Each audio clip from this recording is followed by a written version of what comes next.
નમસ્કાર દોસ્તો, આપ જોઈ રહ્યા છો સાઈ ગ્રુપ સંચાલિત નવસારી લાઈવ. નવસારી મહાનગરપાલિકાની ચૂંટણી આવી, પ્રથમ ચૂંટણી છે અને આ ચૂંટણીમાં અનેક ખેલાડીઓ મેદાને ઉતર્યા છે. એ પછી ભાજપ હોય, કોંગ્રેસ હોય અને હવે ત્રીજો મોરચો એટલે આમ આદમી પાર્ટી પણ ઉતરી છે. પરંતુ અમે પ્રયાસ કરીએ છીએ કે જે ઉમેદવારો આપણી પાસે આવવાના છે મત માંગવા, એ ઉમેદવારોની શું છે ઓળખાણ, કેમ આપણે એમને મત, એ જાણવા માટે જનતા માગે જવાબ થકી આપણે ઉમેદવારોનો પરિચય મેળવીશું અને કેમ આપીશું મત. અત્યારે આપ જોઈ રહ્યા છો તે રીતે નવસારીના વોર્ડ નંબર 2 ના ભાજપના ઉમેદવારો અત્યારે ઘરે ઘરે નીકળ્યા છે મત માંગવા માટે. હા, એમને કરવી છે સેવા અને સેવા માટે આજે ચોક્કસ દરેક ઘરે ઘરે ફરી રહ્યા છે, ઘરે ઘરે સમજાવી રહ્યા છે કે અમને આપજો મત. આ જ રીતે કોંગ્રેસ અને આમ આદમી પાર્ટીના ઉમેદવારો પણ પોતાનો પ્રચાર પ્રસાર કરી રહ્યા છે. પરંતુ શરૂઆત અહીંયા ભાજપના ઉમેદવારો છે તો ભાજપના ઉમેદવારો સાથે જ આપણે ચોક્કસ ચર્ચા કરવાની કોશિશ કરીશું. ભાજપના ઉમેદવારનો પરિચય પહેલા મેળવી લઈએ તો કેમ આપણે એમને આપવા મત એ પછી નક્કી કરીશું, પણ પહેલા એમને ઓળખી લઈએ. સાહેબ, અમે પ્રજા છીએ, તમને ઓળખતા નથી, તમારી ઓળખાણ આપશો? કોણ છો આપ, કેમ ભાજપમાં ઉભા રહ્યા? વાળા રમેશભાઈ મુરજીભાઈ વાળા. કેટલા વખતથી ભાજપમાં કે આજે જ પછી? નહીં, 20 વર્ષથી ભાજપમાં. શું શું કામ કર્યું, કેમ અમે તમને મત આપીએ? લોકોની સુવિધા છે, રોડ, રસ્તા, લાઇટ, પાણી, ડ્રેનેજ, જે બાકી છે અધૂરા કામ પૂરા કરીશું અને સુવિધામાં ધ્યાન આપીશું. સાહેબ, આમ તો મારો પરિચયનો ઇન્ટરવ્યુ છે એટલે આપનો પણ તમારી ભાજપની સત્તાથી હજુ કામ બાકી રાખ્યા? તો એ અમુક કામ બાકી રહ્યા હોય એ પૂરા કરીશું. તમે તો બાકી છે એટલે પૂછ્યું. બાકી રહ્યા છે પૂરા. આજે મારો ઇન્ટરવ્યુ પરિચયનો છે એટલે હું મારા અસલ સીધા સવાલ પર નથી જતો, બીજા ચહેરાને અત્યારે એટલે ટાળું છું કે મારે છેલ્લે એમની સાથે જરાક મુકાન માંડવાની છે. એટલે એકવાર તક મળી, આપનો પહેલા પરિચય આપી દો, કારણ કે તમારો ચહેરો તો બહુ જાણીતો છે. એટલે કૃતિકા રાવસાહેબ પાટીલ, વોર્ડ નંબર 2. હું આ સેકન્ડ ટાઈમ ચૂંટણી લડવા જઈ રહી છું. આપનું નામ તો કંઈક અત્યારે નવું બદલાઈ ગયું ને? કેવી રીતે? આ વખતે કઈ મતદાર યાદીમાં કઈક તમારી ભાજપની યાદીમાં કૃતિકાની સાથે કઈ રાવસાહેબ પાટીલ જગ્યાએ હવે કઈ ભાવેશ પૈરાના આવી ગયું? મારું નામ પહેલાથી મેં જે દિવસથી જન્મ લીધો છે અને મારા મમ્મી પપ્પાએ જ્યારથી મારું નામ નક્કી કર્યું છે ત્યારથી મારું નામ કૃતિકા રાવસાહેબ પાટીલ જ છે અને લગ્ન પછી પણ મેં એ જ ચાલુ રાખ્યું છે. કારણ કે મેં પહેલેથી વિચાર્યું હતું કે જીવનમાં જે પણ કંઈ કરીશ, આજે જે પણ કહી છું, મારા પપ્પાએ જે શીખવાડ્યું છે, મારી મમ્મીએ જે શીખવાડ્યું છે, પણ નથી, બેલેટ પેપર પર પણ મારું નામ કૃતિકા રાવસાહેબ પાટીલ જ આવશે. फालूदा मिक्स की इतनी सारी वैरायटीज रिफ्रेश के पास है. अगर आपको भी चाहिए रिफ्रेश के फालूदा मिक्स की इतनी सारी वैरायटीज तो फिर सर्च करो, क्लिक करो, लाइफ को रिफ्रेश करो. આપનો પરિચય? જયાબેન નવીનભાઈ રાઠોડ, ચામુંડા નગર ગેલખડીમાં રહું છું અને આ વખતે અમારા વિસ્તારમાં એસટી ની મહિલા ઉમેદવારી હતી એટલે મેં મારી ઉમેદવારી નોંધાવી છે અને હું 12 કે 13 વર્ષ સુધી વિદ્યાધામ વિદ્યાલયમાં આચાર્ય તરીકે નોકરી કરી છે ને હાલ બી ઓનલાઈન કરું છું. ને બીજું કે ગઈ ટર્મમાં મારા હસબન્ડ છે ને તે કોર્પોરેટર હતા અને એમના કામથી અમારા વિસ્તારના લોકો ઘણા બધા ખુશ છે અને અમારા વિસ્તારના અંદર એક મોટી એ સમસ્યા છે કે ડેમેજની સમસ્યા છે. પહેલા વસ્તી ઓછી હતી, એના કારણે પહેલા પાઇપો નાના હતા ચિનાઈ માટીના, એટલે હવે જેમ જેમ સમય એ જાય છે તેમ તેમ વસ્તી વધે છે, ઘરો વધે છે, બરાબર. એના માટે અત્યારે આખા વિસ્તારમાં એમ જોવા જાય અમારા વિસ્તારના અંદર ડેમેજનો મોટો સમસ્યા છે અને એ સમસ્યાનો નિકાલ હું અવશ્ય લાવીશ. બીજું વસ્તુ એ કે વરસાદની સિઝનના અંદર ઠેર ઠેર પાણી ભરાય છે, કારણ કે પાણી જવાનો માર્ગ જ બધા બંધ થઈ ગયા છે, એટલે વરસાદી કાસ્ટની પણ વ્યવસ્થા મારે કરવી પડશે.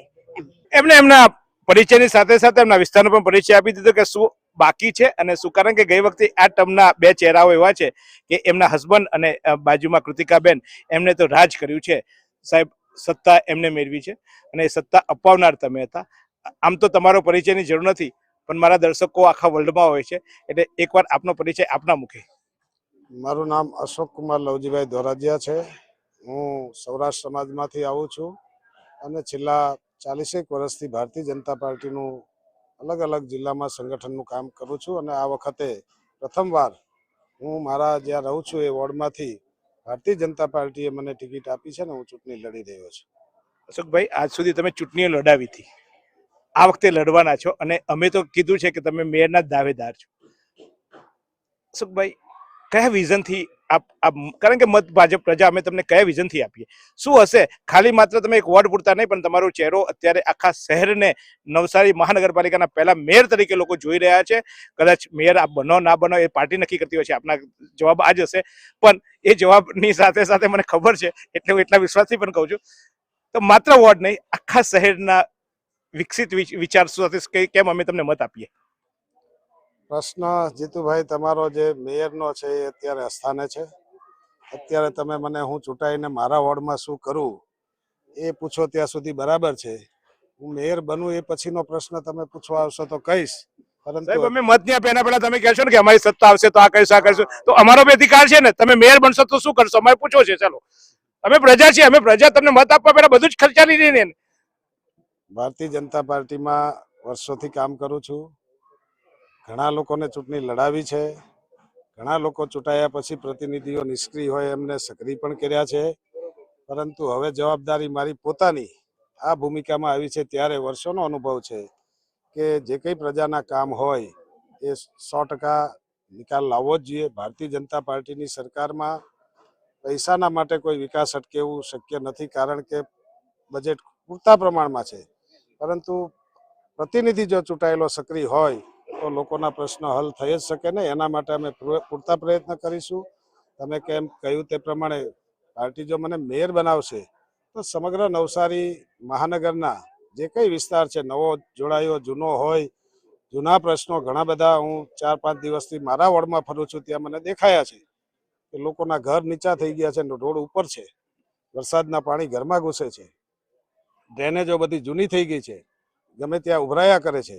આ બધું જ નવા વર્ષમાં બજેટમાં લઈને નવેસરથી જૂની લાઈનો કાઢીને નવી લાઈનો નાખીને આ ડ્રેનેજની વ્યવસ્થા અને પાણીની વ્યવસ્થા માટે પહેલું પ્રાધાન્ય અમારું આખા શહેરમાં રહેશે. અશોકભાઈ, નવી બોડી બનવાની છે, કેટલા એવા નવા નિશાળિયા તમને તમારા બાગમાં, એટલે તમારા જે ગુલદસ્તો બનવાનું છે એમાં આવવાના છે. એ લોકોની સમજ નહીં હોય, એ લોકોની આવડત નહીં હોય, અને તમારા તો પછી એક રિસાયો અને બીજો બનાવવામાં એમાં પાછો સમય નહીં જતો રહે. અમારી પાર્ટી એ ભારતીય જનતા પાર્ટી શિસ્તબદ્ધ કાર્યકર્તાઓની પાર્ટી છે. કોઈ પણ વ્યક્તિ પહેલા આવે ત્યારે નવો જ હોય છે. હું પણ નવો છું. પરંતુ પાર્ટીની વિચારધારા અને પાર્ટીની સંગઠન શક્તિ, અમારા જે વહીવટના લોકો છે એમને ક્યાંક તકલીફ પડતી હોય તો અમે વારંવાર એમના માટે વર્ગો રાખીએ છીએ. લોકોના કામ કેમ કરવા, કઈ રીતે વહીવટી કામ કરવું, એ રીતે અમે પ્રશિક્ષિત કરીને બધાને સાથે લઈને ચાલીશું. તો આમ તો અશોકભાઈ સાથે મારે સારી, સાચી ને સીધી વાત કરવી હતી, અને એ કરવાની પણ છે. પણ અશોકભાઈ કે અમે પ્રચારમાં છે જીતુભાઈ, થોડાક દિવસ પ્રજા વચ્ચે જવા દો, અને પ્રજા વચ્ચે થાય તો થોડાક ગડાય બી, કારણ કે અત્યાર સુધી તો એક ભાજપની ચૂંટણી લડાવતા હતા, આજે જાતે લડવા નીકળ્યા છે અને પ્રથમ ચૂંટણી લડી રહ્યા છે. એમની ટીમ પણ ચોક્કસ 2 અનુભવી, આમ તો 3 અનુભવી છે, એટલે 3 અનુભવી ચહેરા સાથે આખા પેનલમાં એ જ એક અનુભવી આખી પેનલ છે. તો આશા રાખીએ કે અહીંયાનો વિકાસ, એમની જે વાતો કરી છે, અને અત્યારે જ્યારે દરેક વોર્ડમાં ફરી રહ્યા છે ત્યારે એમને સમસ્યાઓ પણ સમજી છે. દરેક વોર્ડના દરેક મતદારની સમસ્યાઓ અલગ અલગ હોય છે, અને સમસ્યાઓ સમજી છે. આશા રાખીએ આપણે એમને મત આપીએ, કારણ કે આપણે પ્રજા છીએ અને દરેકને આપણે ઓળખવાનો અધિકાર છે. તો આપણે આ ઉમેદવારને અત્યારે સામાન્ય પરિચય લીધો, ઓળખીશું, એમને મત આપીશું, અને જો સત્તા સ્થાને આવે તો ચોક્કસ કરશે આપણા સપના સાકાર, એવી આશા સાથે. આ લોકશાહી છે, અને લોકશાહીમાં આપનો અધિકાર છે મતદાન કરવાનો. તો બીજો બધા કામ પછી, પહેલા કરજો મતદાન. મતદાન અવશ્ય કરજો, કારણ કે પછી આપણને દલીલ કરવાનો અવકાશ ના હોવો જોઈએ. મતદાન ના કરીએ અને પછી આપણે ગામે ઓટલે બેસીને વાતો કરીએ કે ફલાનો આમ ને ફલાનો તેમ, તો તમને પછી બોલવાનો અધિકાર નથી. તમારા ગમતા ઉમેદવારને મત આપજો અને ચોક્કસ જીતાડજો એને, અને ચોક્કસ આશા રાખજો કે એ સારો વહીવટ કરે. આશા રાખીએ. અશોકભાઈ એક મેયરનો ચહેરો છે, અને આમ તો ભાજપમાં કંઈ કહેવાતું નથી, રાતે નક્કી થાય ને સવારે કંઈ બદલાઈ જાય, પણ અશોકભાઈ માટે આવું નહીં થાય એ નિશ્ચિત છે. એવું મારું અંગત માનવું છે, અને આશા રાખીએ શહેરને એક સારો મેયર પણ મળે.